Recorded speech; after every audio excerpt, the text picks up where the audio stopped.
আমার যা বড়লোকের মেয়ে। আমার দেওরের বিয়ে হয়েছে সপ্তাহখানেক হলো। বড়লোকের মেয়ে এই বাড়িতে এসে ঠিক খাপ খাওয়াতে পারছে না।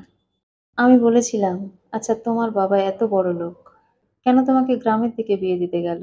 আমার যা বলল, আসলে তোমার দেওর যখন দেখতে যায় আমার ভালো লেগেছিল খুব, তাই আমি রাজি হয়ে গেছি। আমি বললাম, ও বাবা, তাহলে তোমারই পছন্দ?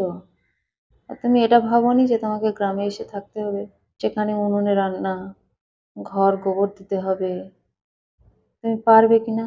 ও তখন আমার মুখের উপর বলেছিল, কেন, তোমার দেওর তো আমাকে বলেছিল যে ওসব আমার বৌদি করবে, তোমাকে ওসব নিয়ে ভাবতে হবে না।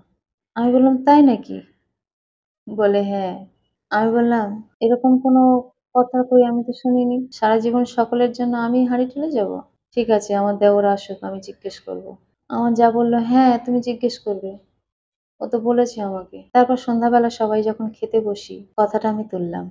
আমি আমার দেওরকে জিজ্ঞেস করলাম, তুমি নাকি তোমার বউকে বলেছো যে ওকে এখানে এসে কিছু করতে হবে না, সবকিছু তোমার বৌদিই করবে? ও তখন একটু ঘাবড়ে গেল, সঙ্গে সঙ্গে ওর বউয়ের দিকে তাকালো। তখন আমার যা বলল, হ্যাঁ তুমি তো বলেছো। আমি যখন তোমাকে জিজ্ঞেস করতাম যে তোমাদের কিসে রান্না, তুমি বললে আমাদের উনুনে রান্না। আমি তখন বললাম যে আমি তো ওসব পারি না। তুমি বললে ওসব আমার বৌদি করবে, আমার বৌদি ওসব ভালোই পারে। উনুনে রান্না, ঘর গোবর দেওয়া, সকালবেলা বাসন কোসন মাজা, এসব তোমাকে কিছু করতে হবে না। তুমি আমাকে বলেছিলে না? আমার দেবর তো আর কিছু বলতে পারছে না, মাথা নিচু করে আছে। আমার স্বামী বলল, কি রে, তুই এইসবও বলেছিস বৌমাকে? কেন আমার বউ সবসময় করে যাবে? বাড়িতে যখন নতুন বউ আসবে, দুজনে মিলে করবে, একা কেন করবে ও? বৌমা তুমি চিন্তা করো না, তোমার দিদি তোমাকে সব শিখিয়ে দেবে। তখনকার মতো আর কোনো কথা হয়নি। পরে আমার যা আমার দেওরের সঙ্গে এটা নিয়ে খুব অশান্তি করেছে। আমার যা সাফ সাফ বলে দিয়েছে, এসব কাজ আমি কিচ্ছু করতে পারবো না, আমার এসব করার অভ্যেস নেই, আমি পারবো না, অগত্যা আমাকেই সব করতে হয়। আমি আমার ছেলেকে নিয়ে স্কুলে যাই, সমস্ত কাজকর্ম করে রেখে রান্না বান্না সকলের জন্য সেরে রেখে আমাকে যেতে হয়। আমি একা সামলে উঠতে হিমশিম খেয়ে যাই। শাশুড়ি একটু আধটু সাহায্য করে, কিন্তু যা এতটুকুও করে না। সকালবেলা যখন চা করি সকলের জন্য, ওর জন্যও আমাকে করতে হয়। চাটা ঘরেতে দিয়ে আসি বয়ে, আর আমি নিজে এক কাপ চা খাওয়ার সময় পাই না। সবাইয়ের জন্য সময় মতো খাবার টিফিন বানাতে হয়, তারা টিফিন নিয়ে যায়। তারপর আবার ছেলেকে নিয়ে স্কুলে চলে যাই। সকালে আমার খাওয়াটাও ঠিক মতো হয় না। তারপর আবার স্কুল থেকে ফিরে এসে আবার শুরু হয়। আমি আমার শাশুড়ি মাকে বললাম, মা এইভাবে তো আমি আর পেরে উঠছি না, ও যদি একটুও কিছু না করে তাহলে তো খুব সমস্যায় পড়ে যাচ্ছি আমি। আমার শাশুড়ি মা বলল, ও বড়লোকের মেয়ে, কি বলবো বলো তো? আমি বললাম, বড়লোকের মেয়ে বললে হবে? শ্বশুর বাড়িতে সবাই মিলে তো কাজ করতে হবে, আমি একা কত করব? এরকম হলে সব এক সংসারে থাকার মানেটা কি? আমার শাশুড়ি মা বলল, ও, তুমি আলাদা হয়ে যাওয়ার ভয় দেখাচ্ছ আমাকে? আমি বললাম, না আমি সেটা কখন বললাম? আলাদা হলে তো আমি বেঁচে যাই, আমার খাটুনিও কমে যায়, শুধুমাত্র তিনজনের জন্য রান্না করব, সংসারের কাজও কম। আমার শাশুড়ি মা আর কোনো কথা বলেনি, কিন্তু আমার শাশুড়ি মা খুব ভালো করেই জানে আমরা আলাদা হয়ে গেলে শাশুড়ি মায়ের সমস্যা সব থেকে বেশি হবে। কারণ ছোট ছেলে মাইনে পেয়ে কোনোদিনও মার হাতে কিছু দেয় না, মার হাত খরচ বড় ছেলেই দেয়।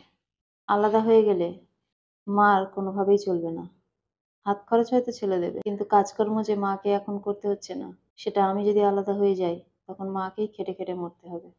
মা তখনকার মতো আর কিছু বলেনি, তবে মা ছোট ছেলেকে বুঝিয়েছে যে তোর বউ যদি কিছু না করে, তার একার ঘাড়ের উপরে এত কাজ যদি চাপিয়ে দিস, সে কিভাবে ম্যানেজ করবে? তুই সকালে যে টিফিন খেয়ে যাচ্ছিস বা যে টিফিন নিয়ে যাচ্ছিস, সব বড় বৌমাকে করতে হয়। বড় বৌমা যদি আলাদা হয়ে যায় তোর টিফিন খাওয়াটাও বন্ধ হয়ে যাবে। ছোট ছেলে মাকে বলেছিল, তুমি আছো তো, তুমি করবে, ও বড়লোকের মেয়ে, ও পারে না ওসব, ওকে বললে হবে, চাপ দিলে হবে। মা আর কিছু বলেনি, কিন্তু আমি এত সহজে সবকিছু মেনে নিলেও কিছু কিছু ক্ষেত্রে ফোঁস করে উঠি। সবাইকে যখন খেতে দিয়েছি রাতে, স্বামী, দেওর, যা, শাশুড়ি, তখন আমি ওদেরকে খাবার দিতে দিতে বললাম, আমি এত কিছু করে উঠতে পারছি না, আমাকে কেউ সাহায্য করছে না, মার বয়স হয়েছে, মা আসলেও আমি মাকে চলে যেতে বলি, কিন্তু ছোট যদি না একটু সাহায্য করে তাহলে কিন্তু আমি পেরে উঠছি না। আমার ছেলেকে নিয়ে আমাকে স্কুলে যেতে হয়। আমি সবকিছু মেইনটেইন করতে গেলে আমার শরীরটা খারাপ হয়ে যাচ্ছে। তাই কি করবে তোমরা দেখো। আমার যা বলল, আমার সাহায্য তুমি পাবে এই আশাটা যদি তুমি করে থাকো দিদি, তাহলে খুব ভুল ভাবছো। আমি পারব না। আমি কখনোই এসব করিনি আর করতেও পারব না। আমি তখন ওর মুখের উপরে জবাব দিয়েছিলাম, তাহলে তুমি এক কাজ করো, তুমি আর তোমার স্বামী আলাদা খাও। এই কথাটা মার বলা উচিত ছিল। মার হয়ে আমি বলে দিলাম। কারণ আমরা আলাদা খাবো। একটা সংসারে যখন কারোর সাহায্য পাবো না, তখন সেই সংসারে থেকে আমার লাভ নেই। সবকিছু যখন আমাকেই করতে হবে, তাহলে আমি আলাদাই খাবো। কথাটা শুনে দেওর এবং যা আঁতকে উঠলো। কি বলছো বৌদি? আলাদা খাবে মানে? এক সংসারে আছি কতদিন ধরে, আর তুমি আলাদা হয়ে যাবে? কি করে হবে তাহলে বৌদি? আমার স্বামী বলল, কিছু করার নেই।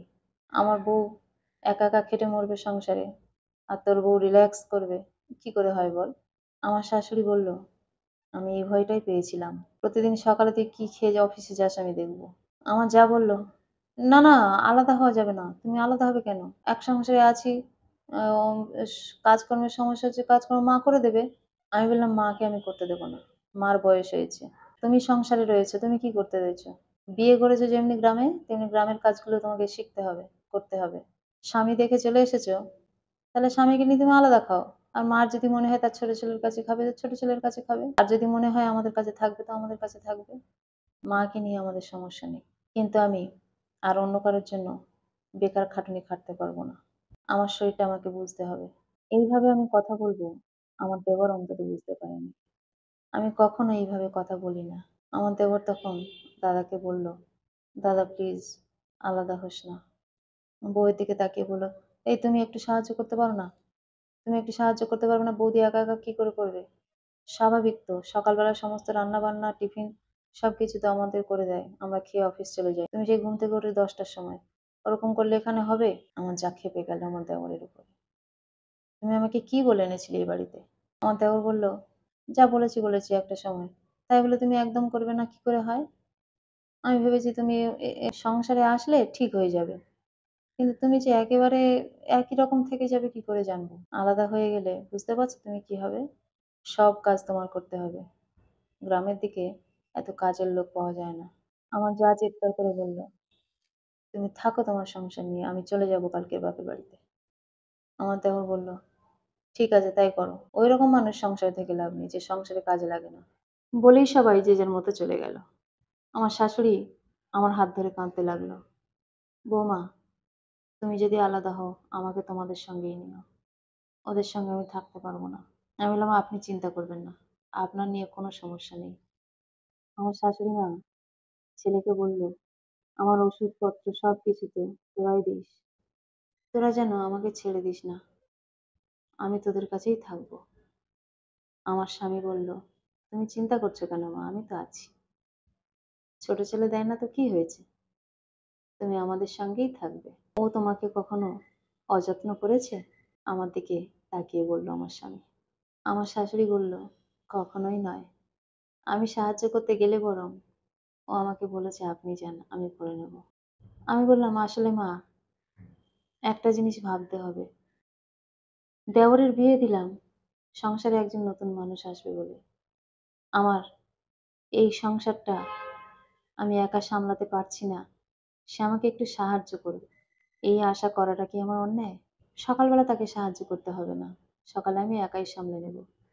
কিন্তু এবার সারাদিন যে টুকটাক কাজকর্ম থাকে, আমি ছেলেকে নিয়ে স্কুলে যাই, তার মাঝখানে যে কাজকর্মগুলো থাকে, কয়েকটা থালা বাসন পড়লে সেগুলো একটু মেজে নেওয়া, বা ও যদি উঠে ঘরটা মুছে নেয়, তাহলে তো আমার কাজটা একটু কমে যায়, হালকা হয়। বা আমি চলে গেলাম, আমি আস্তে আস্তে আমার বিকেল হয়ে যায় ছেলেকে নিয়ে। এবারে যদি ও বলে যে আমি সন্ধ্যেবেলা রান্নাটা করছি দিদি, তাহলে তো আমার একটু সুবিধা হয় মা। যদি আমি একাই সবকিছু করি, দুবেলা রান্না যদি আমার একার করতে হয়, এতজনের, সবার জামা কাপড় কাচা, সবকিছু, ঘর মোছা থেকে শুরু করে, আমার কি কষ্ট হয় না?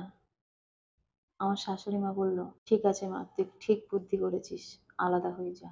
ওর ঘাড়ে যখন সংসার করবে ঠিক নিজের কাজ নিজে করে নেবে।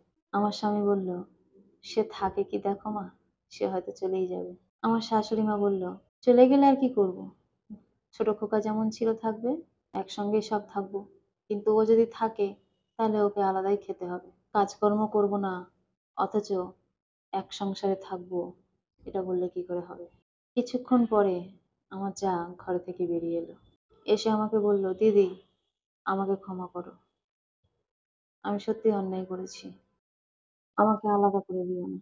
একসঙ্গেই থাকবো। আলাদা হয়ে গেলে অনেক কাজ আমি একা করতেই পারবো না।